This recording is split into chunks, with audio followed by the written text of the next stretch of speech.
저희 아이가 저한테 수학 질문을 하러 문제를 풀어달라고 오면 저도 해설지 먼저 보거든요. 그러면 애들이 약 올려요. 아빠는 고등학교 선생님인데 초등학교 것도 못 풀어 이러면서 풀 줄 알거든요, 저도. 아시겠죠? 네. 어떤 설명이 얘가 이해할 수 있는 건지를 확인을 해봐야 돼요. 그러니까 저는 그냥 풀 수 있는데 특히나 어려운 문제 같은 경우는 방정식을 아이들이 중학교 1학년, 2학년 때 배우거든요. 근데 5, 6학년의 심화 문제 중에 방정식이 들어가 있는 경우가 있어요. 애들은 이해 못 하거든요. 그러니까 그걸 확인을 하고 풀어주고 놓치지 않게. 그래서 부모님들이 설명하실 때도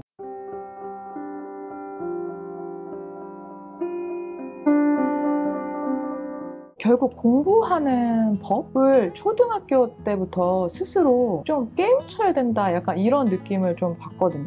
공부하는 미라는 게 필기는 이렇게 해야 되고 수업 시간에는 이렇게 들어야 되고 라는 그런 공부하는 방법이 아니지 않습니까? 아이가 공부할 때 힘든 거를 내가 좀 버텨낼 수 있고 좀 어려울 때도 좀 이겨내면서 고민해보고 이런 것들을 부모님이 옆에서 계속 북돋아 주시면서 그러면서 공부를 좀 해야 될 필요가 있다라는 얘기고, 그런 거를 제가 책에다가는 공부 체력이라고 언급을 해놨는데, 그런 공부 체력을 키우기 위해서 부모님이 좀 노력을 해주셔야 될 것 같다라는 생각이 좀 들었어요. 그 다른 과목에 비해서 특히 수학은 불안감을 호소하는 학부모나 학생이 많은데 수학 불안이 정확히 무엇이고 이 발생하는 원인, 그리고 친구 관계가 또 수학 불안에 미치는 영향, 이런 것들을 줄이고 긍정적인 학습 환경을 조성하기 위한 부모의 역할은 무엇인지 한번 이야기해 주시면 좋겠어요. 그러니까 자주 그런 얘기들을 하잖아요. 저는 수학이 불안해요. 우리 아이는 수학이 불안해요. 그러니까 우리가 평소에 느끼는 어떤 불안하다는 감정을 수학에 대입시켜서 얘기를 하는데, 사실은 수학 불안이라는 게 교육심리학에서 실제로 사용되는 용어고, 그다음에 교육학자들이 연구하는 연구의 주제이기도 하고, 아까 말씀드렸던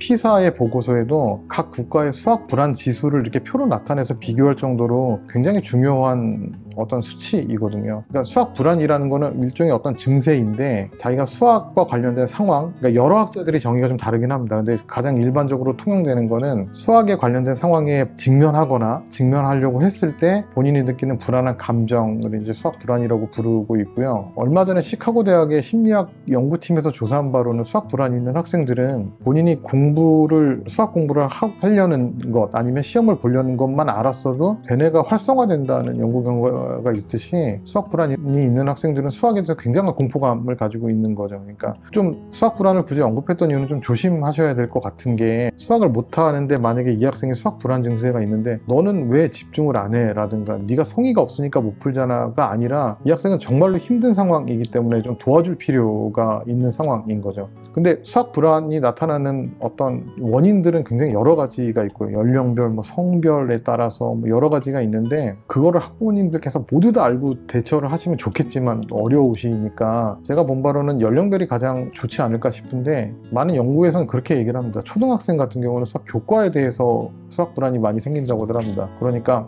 집에서 엄마랑 더하기 빼기 이런 거를 하던 애가 갑자기 분수를 배우고 소수를 배우고 이러면서 오는 그 두려움, 그래서 초등학생들의 수학 불안의 가장 큰 요인은 수학 교과의 내용이기 때문에 수학 교과를 좀 잘 공부할 수 있도록 좀 도와주시는 것들이 좀 필요 생각이 들고요. 중학생은 수학 성적이 가장 큰 영향을 끼친다고 합니다. 그리고 고등학생은 수학 성적에다가 입시에 대한 부담감까지가 가장 있다고 해서, 중고등학생에게 좀 신경 써줘야 되는 건 마음 편하게 공부할 수 있는 환경을 제공해 주는 게 가장 좋다라는 생각이 들고요. 이게 좀 불안한 게, 이제 초등학교 학부모님들은 교과 이러고 이제 갑자기 심화학습에 들어가고 선행학습에 들어가고 그러면 수학 불안이 좀 더 심각해질 수 있으니까 아이의 수준에 맞는 공부를 계속 제공을 해주시는 게 좋고요. 또 수학 불안은 이미 수학에 대한 공포를 갖고 있기 때문에 아이가 문제를 풀면서 이 문제도 못 풀었네, 이 문제도 못 풀었네 이러면 더 심화가 되기 때문에, 풀 줄 아는 문제들과 하나씩 어려운 것들을 계속 접하면서 성공해가는 경험들이 굉장히 중요하겠죠. 그러니까 초등학생 중에 수학 불안을 없애는 가장 좋은 방법은 부모님이 아이를 정말 면밀히 관찰하고 계셔야 된다라는 거죠. 섣불리 너무 어려운 거 가거나 그러면 안 되는 거고요. 그리고 중고등학생 같은 경우는 맘 편히 공부해도 되고, 네가 하는 게 옳고 넌 잘할 수 있고, 못한다면 너는 지금 못하는 게 아니라 성장하고 있는 중이고, 이런 확신을 좀 들게 해주시는 게 좋습니다. 그러니까 친구와의 관계가, 저도 리포트를 읽으면서 좀 놀랬던 부분 중에 하나인 건데, 사실은 많은 부모님들이 여기 공부 잘하는 아이가 있으면 얘랑 어떻게 친구를 만들려고 해서 붙이고 같은 학원도 보내고 하는데, 수학 불안이 있는 경우는 잘하는 친구 옆에 있으면 수학 불안 증세가 더 심화된다고 해요. 계속 자기는 못하는 아이였으니까. 근데 점점 더 못하는 걸 확인하게 되기 때문에, 근데 또 그렇다고 해서 그 경쟁을 마냥 피할 수만은 또 없는 거기 때문에 계속 안정적인 환경을 좀 만들어 주시면서 그런 친구들하고 의도적으로 막 붙이려고 하시는 게 가장 걱정되는 부분이 뭐냐면, 가끔 학원 같은 데 보면 높은 반 있잖아요. 실력이 안 되는데 자꾸 높은 반에 집어넣으려고 하시는 게 엄마의 자존심일 수 있습니다. 지금 학년도 못 따라가고 있으면 이전 학년 걸 다시 복습을 하는 한이 있더라도 그렇게 해야 돼요. 빈 곳을 채우는 것들이 제일 중요한데, 그러니까 초등학생이 아직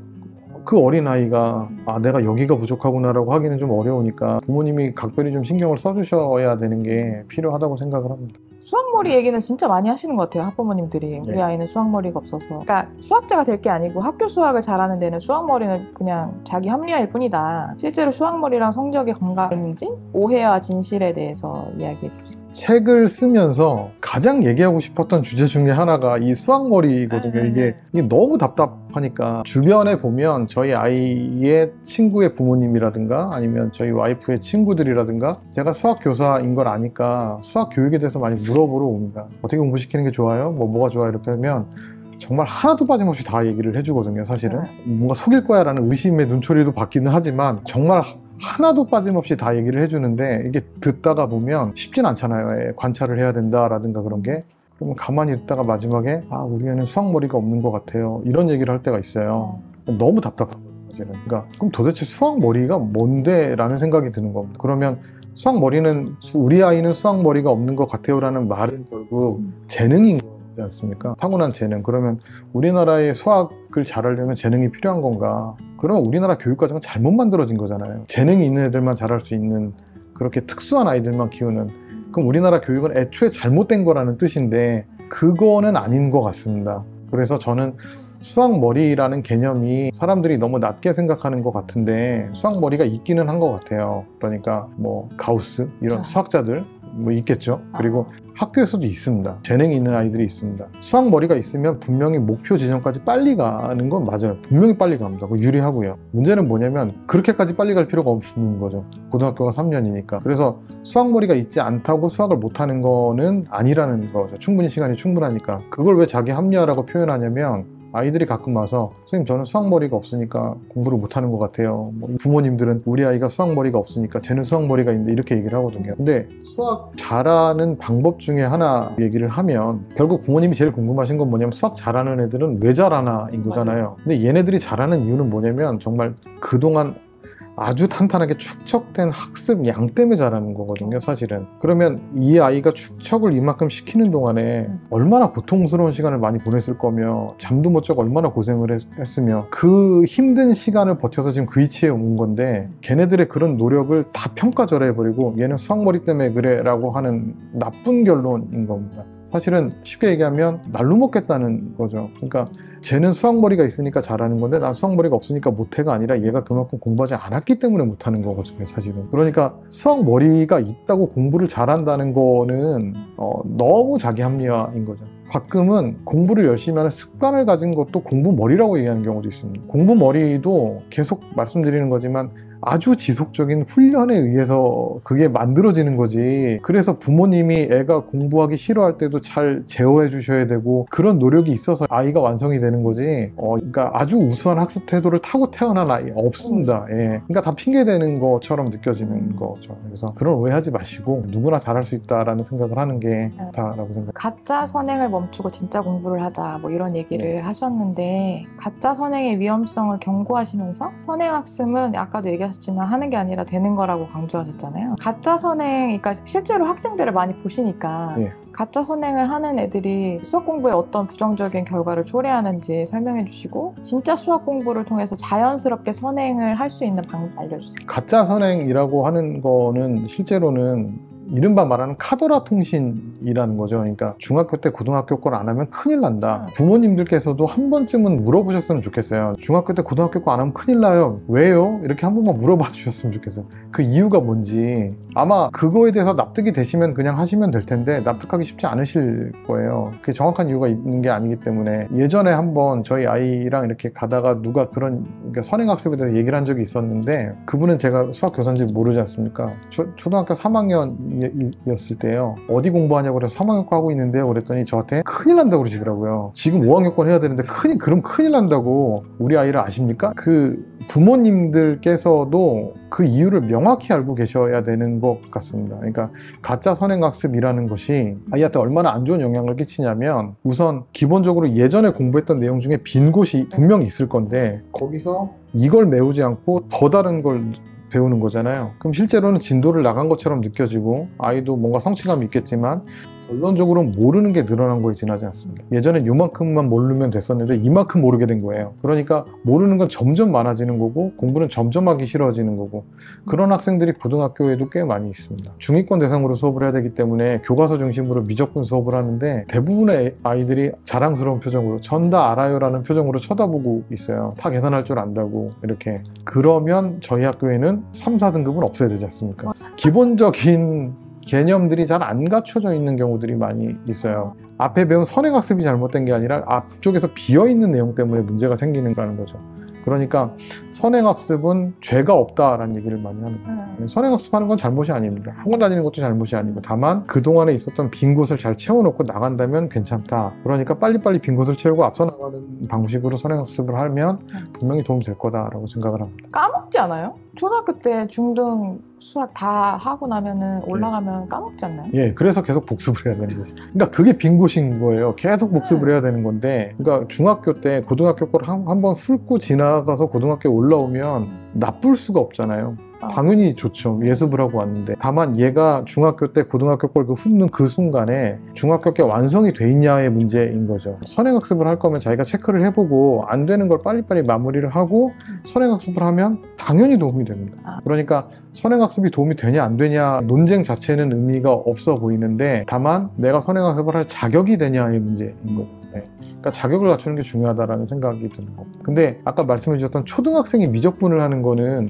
너무 앞서 나간 개념이어서, 그러면 아마 세상을 구할 인재가 될 거기 때문에 예, 그렇게까지는 너무 과한 것 같고요. 그리고 요즘에 그 교과 진도랑 연산 진도를 따로 빼는 초등 부모님들이 계시더라고요. 그거에 대해서 혹시 어떻게 생각하세요? 그러니까 연산 연습 굉장히 중요한 건데, 이 교육과정이라는 게 굉장히 정밀하게 조직된 과정이어서 교과서를 그냥 따라가는 게 좋은 것 같고요. 연산 연습이라는 건 저는 굉장히 중요하게 생각하는데, 그 연산을 통해서 얻을 수 있는 것들이 굉장히 많거든요. 그래서 굳이 연산을 잘하게 연습하는 것이 필요할 건가, 그런 측면이 있기 때문에 굳이 나누지 않고 그냥 학교 진도를 따라가는 게 더 좋다고 생각합니다. 초등까지는 그래도 아이 수학을 직접 지도하는 경우가 많은 것 같아요, 부모가. 그 수학 지도할 때 유의해야 할 점? 특히 초등 연산 연습 지도하는 법 알려주세요. 많이 조심하셔야죠. 초등학교 부모님들은 정말 많이 조심하셔야 됩니다. 뭐가 문제냐면, 제 주변에도 많이 그러신 분들이 있는데 자신감이 넘치시잖아요. 왜냐하면 초등수학은 특히 1, 2, 3학년은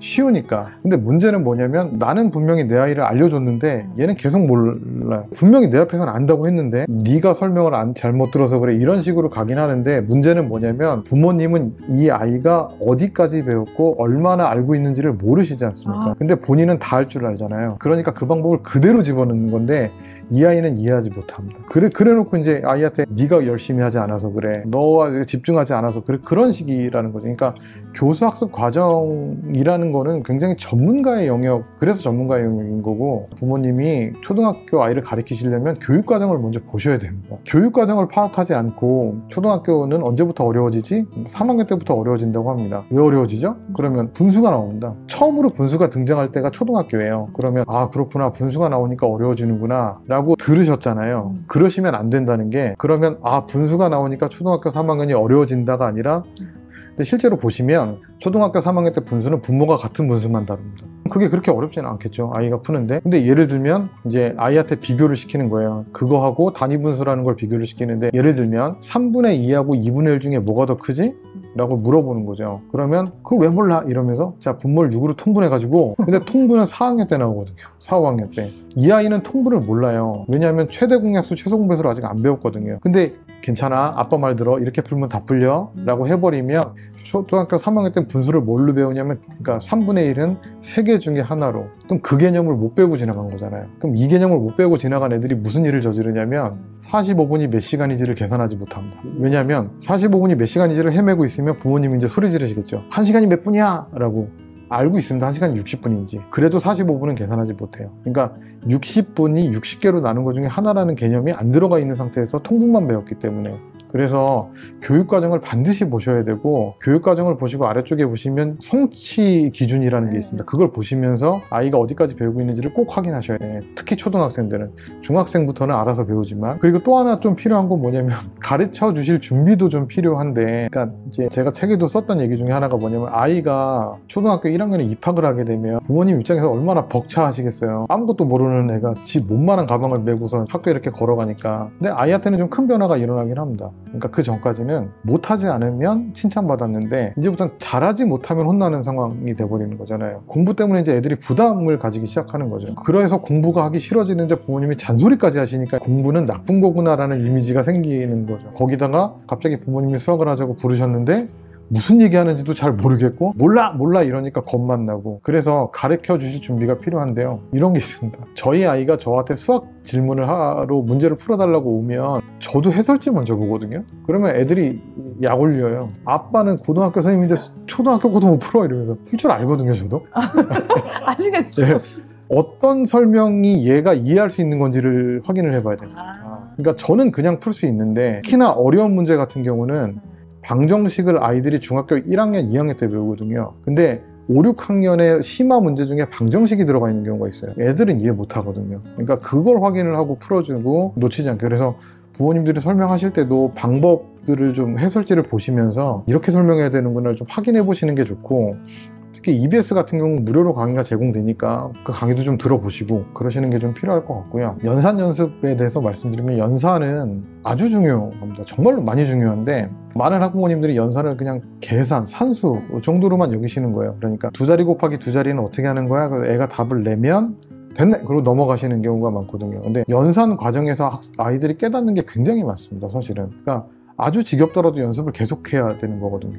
예를 들어서 입사에 약수들을 구해봐. 그러면 2, 3 이러다가 애들이 빠뜨려요. 1, 2, 3, 6 이렇게 막 써버리는데 중간에 4가 빠지고 막 이런 일들이 있어요. 근데 연산이 익숙하면 24? 1 곱하기 24? 찾았고. 그러니까 연산이 연습 안 돼 있는 애들은 자 24 약수 불러봐. 1, 2, 3 이렇게 부르는데, 약 한 번만 가르쳐주면 1, 24 22, 38 이렇게 될 수 있는, 그럼 절대 빼놓지 않거든요. 그러니까 그런 거에 대한 이해도 좀 빨리 될 수도 있고, 수학이라는 것 자체가 연산을 연구하는 과정에서 있기 때문에 아주 열심히 연습을 해야 되는데 지루하죠. 지루하니까. 그래서 연산 연습을 시키실 때는 제가 좀 이렇게 조언 드리고 싶은 건 뭐냐면, 우선 처음에 설명해 주실 때 EBS 강의라든가 그런 걸 보시면서 초등학생한테 어떻게 설명하는지 한번 확인해 보시고 설명을 해 주시는 게 좋고요. 그냥 무턱대고 자 1 올라갔으니까 1 쓰고 이렇게 설명해 주시면 너무 헷갈려 하니까 그걸 한번 보시는 게 좋고요. 그 다음에 그런 경우가 있어요. 자, 틀린 거 고쳐와 이렇게 하는 경우가 있는데, 자, 너 여기서 1 더했을 때 틀렸잖아 이렇게 하는 경우가 있는데, 연산은 답을 정확히 내는 게 아니라 많이 경험하는 게 중요하기 때문에 처음부터 다시 풀게 시키시는 게 좋습니다.